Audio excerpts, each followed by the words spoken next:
Berarti Ya. anak empok 5, suami nggak tanggung jawab dong, mantan suami. Tadinya bertanggung jawab, tapi belakangan 3 tahun belakangan ini dia sudah terpincut LC gitu. Oh, jadi mantan empok ini terpincut LC.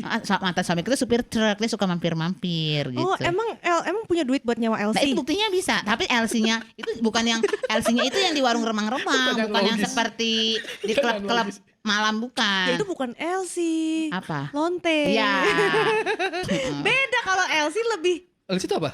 Aku blunder gak ya? LC lah, Enggak. LC lah di Oke, karaoke, LC lah di korek. Iya. Saya saya ngerti maksud Iya, Butan iya. satu ini ya. Kayak apa ya? Mungkin maksud dia kayaknya kalau LC itu yang high class, yang di klub Iya. gitu. Iya, Kalau yang Ladies murah-murah ini, companion. ya lonte gitu maksudnya. Iya, Iya. apa di warung remang. Enggak, di warung remang-remang tuh kan ladies companion tuh yang nemenin karaoke. Ada juga ya versi Iya, BPJS. ada Loba kelas-kelasnya, aja. ada kelas-kelasnya. Loba aja yang tamunya supir truk, supir Iya, angkot, bener. tukang beca, Ada gojek. kelas-kelasnya. Oknum. LC murah-murah ini nyanyinya malas-malesan juga ya.